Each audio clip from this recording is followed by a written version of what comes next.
সবকিছু ভুইলা গিয়ে আবার নতুন কইরা শুরু করছি। আর এবার অন্যের থেকে নিজের চিন্তাটা একটু বেশি করতেছি। দরকার হয় এক কাপ চা খাও, তাও আমার জ্ঞান দিতে আইসো না। আমি আমার জীবনের অভিজ্ঞতা থেকে যা শিখছি ওইটা আমি তোমার গুগলে সার্চ করতেও দেখছি। একা থাকি তাতে কোনো সমস্যা নাই।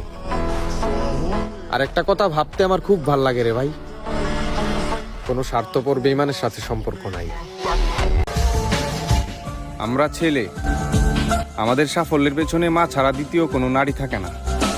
কারণ দ্বিতীয় নারী সুবিধা বুঝে আর শেষে একজন সফল পুরুষ খুঁজে। হারায়া যায় নাই, হারায়া যাওয়া মানুষগুলারে খুঁজতাছি। মৌসুমের সাথে তাল মিলাইয়া যারা অতিথি পাখির রূপ নেয় তাদের চিহ্নিত করতাছি। আমার লক্ষ্যে বাধা সৃষ্টি করবা তুমি ভাইয়া। আমার প্রত্যেকটা সফরে আমি আমার মায়ের দোয়া নিয়ে রাস্তায় নামি। তুমি বেঈমানি কইরা পার পায়ে যাইবা আমার সাথে? বৎস, আমি তোমারে ঘুড়ির মতো উড়তে দিছি, নাটাই কিন্তু আমার হাতে। আরে আমি বোকা না রে পাগলা, তো গো অভিনয় দেখা ভালোই লাগতাছে আমার।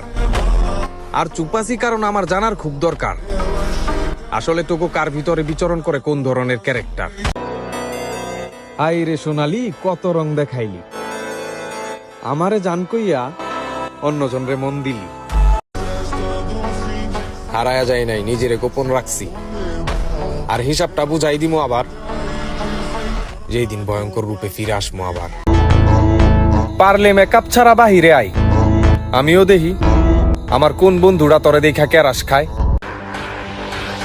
আপনি আমাকে খারাপ বললেও আমি খুশি, আর আসলেই আমি খারাপ। আপনি যতটা ভাবেন তার থেকেও বেশি। খুব বড় ভুল হবে যদি নিজের থেকে বেশি কাউকে মানি। এই রং তামাশার দুনিয়ায় কে কেমন সেটা আমি খুব ভালো করেই জানি।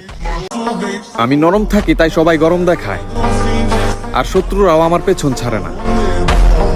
আমি ভালো থাকতে চাইছিলাম কিন্তু তা আর সম্ভব না। আমারে বোঝার ক্ষমতা তোমার নাই, আমি একটা রহস্য। আর আমার ক্ষতি করার চেষ্টা ভুলেও কইরো না, হারাইবা সব হইবা নিঃস্ব। একা থাকিতেই পছন্দ করি আমি, মানুষের সাথে সম্পর্ক করিয়া নিজের মূল্যবান সময় নষ্ট করিতে চাই না বৎস। ভুল করার আগে 1000 বার ভাইবা নিও, কারণ যদি একবার ব্লক লিস্টে ঢুইকা যাও দ্বিতীয়বার সরি বলার সুযোগটাও পাইবা না। বলতে বাধ্য হইলাম, আর না বললেও হয় না।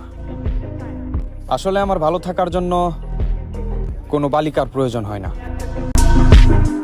বালিকা ইশারাতে আর ডাইকো না, বাঁকায় ওনা ঠোঁট। আমার ক্রাশ কিন্তু তুমি না, 1000 টাকার নোট। চায়ের দোকানে বইসা চা খাইতে খাইতে একটা গোপন কথা ফাঁস কইরা দিছিলাম। পরের দিন বুঝলাম দোকানে যারা ছিল তারা সবাই এক একটা সাংবাদিক। বালিকা, তুমি নেক্সট টাইম আমারে আর কলটল দিও না। যখন আমার পকেট খালি ছিল তখনও আমার ফোন নাম্বার এটাই ছিল। শুনলাম তুমি নাকি ভুইলা গেছো আমারে। একটু সবুর করো, আবার মনে করাই দিতাছি তোমারে। আমি গায়ে মাখতে চাই টাকার সুগন্ধ। শুনলাম টাকার কাছে বিক্রি হয় নারী নামের পণ্য। তাই এখন আর করি না অপেক্ষা কোনো রানীর জন্য। দরকার পড়লে রাস্তা 1000টা বদলাও, কিন্তু গন্তব্য একটাই রাখো, মানে। এখন আফসোস কইরা লাভ নাই তো, যদি সময় থাকতে কদর বুঝতা তাইলে এখন আর বারবার স্টোরি দেখা লাগতো না। বালিকা, তোমার বুদ্ধিতে চলার মতো পুরুষটাও কিন্তু আমি না। একটা কথা মাথায় রাখো, একজন পুরুষ মাতাল অবস্থাতেও 3 জন নারীর চাইতে বুদ্ধিমান।